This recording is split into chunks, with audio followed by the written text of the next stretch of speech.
আসসালামু আলাইকুম গাইস, আশা করি সকলে ভালো আছেন। তো আবার একটা নতুন ভিডিও নিয়ে চলে আসলাম আপনাদের সামনে। তো গাইস, আজকের ভিডিওটা হচ্ছে আপনারা অনেকে হয়তো ফেসবুক চালান অনেকদিন ধরে, কিন্তু হয়তো একটা ট্রিক্স আপনারা জানেন না। তো সেই ট্রিক্স নিয়ে কিন্তু আজকের এই ভিডিও। তো গাইস, আজকের ট্রিক্সটা হচ্ছে আপনারা ফেসবুকে যে স্টোরিটা আপলোড দেন, আপনাদের স্টোরিটা কিন্তু পাবলিক হয় না, যার জন্য আপনাদের স্টোরি অনেক মানুষ দেখে না, বেশি স্টোরিতে ভিউ আসে না।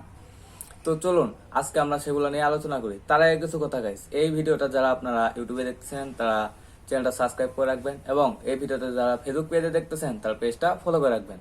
তো গাইস চলুন আর কথা না বাড়ি আমরা মূল কাজ শুরু করি। মোবাইল স্ক্রিনে চলে আসলাম। মোবাইল স্ক্রিনে আসার পর এখন আমরা চলে যাব ফেসবুকে।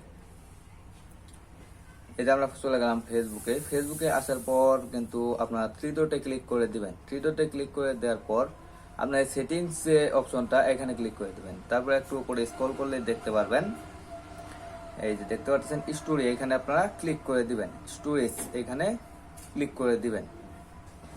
ক্লিক করে দেওয়ার পর এরকম ইন্টারফেস চলে আসবে। স্টোরি প্রাইভেসি এখানে ক্লিক করে দেখতেছেন আপনার ফ্রেন্ড হয়ে আছে, এটা পাবলিক করে দিতে হবে। তো আমি এটা পাবলিক করে দিলাম। এই যে সেভে ক্লিক করে দিবেন, এটা আপনার সেভ হয়ে গেল। তারপর এখান থেকে বেরিয়ে আসবেন। আপনাদের এটা কিন্তু পাবলিক হয়ে গেল। তারপরে আপনারা শেয়ারিং অপশনে ক্লিক করে দেখবেন, এখানে আপনাদের দুটোটা অ্যালাউ থাকতে হবে। দুটি অপশন ধরে কিন্তু অ্যালাউ করে রাখবেন। ডোন্ট অ্যালাউ থাকবে, আপনারা অ্যালাউ করে দিবেন। তারপরে এটা আপনাদের যেমন আছে তেমনই থাক। স্টোরেজ ইউর মিউট, এটাও এরকমই থাকবো। তারপর আপনারা এখান থেকে বেরিয়ে আসবেন। বেরিয়ে আসার পর আপনারা একটা স্টোরি আপলোড দিয়ে দেখবেন আপনার ভিউ আগের চেয়ে বেশি হয় কিনা। তো আমি আপনাদের একটু দেখিয়ে দিচ্ছি। এখানে চাপ দিবেন। তারপরে আমরা এখন একটা মিউজিক দিব,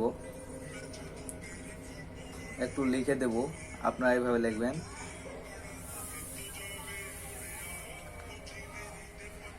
দেখতে পারেন গাইস। এইভাবে আপনারা সকলে ইউটিউব স্টোরি আপলোড দিবেন। দেখতে পাচ্ছেন গাইস, আমার স্টোরিটা কিন্তু শেয়ারিং নিতেছে, মানে আপলোড হইতেছে। আপনারা এইভাবে যদি স্টোরি আপলোড দেন তাহলে কিন্তু হয়ে যাবে। আশা করি গাইজ সকলে ভিডিওটা বুঝতে পারতেছেন। ভিডিওটি ভালো লাগলে গাইজ অবশ্যই লাইক করবেন এবং আপনার প্রোফাইলে শেয়ার করে রাখবেন। এবং আপনি যদি আমার পেজে অবশ্যই নতুন হয়ে থাকেন, পেজটা ফলো করে রাখবেন, এবং ইউটিউবে নতুন হয়ে থাকলে চ্যানেলটি সাবস্ক্রাইব করে রাখবেন। তো গাইজ দেখা হচ্ছে পরবর্তী ভিডিওতে। সে পর্যন্ত সকলে ভালো থাকবেন, সুস্থ থাকবেন। আল্লাহ হাফেজ।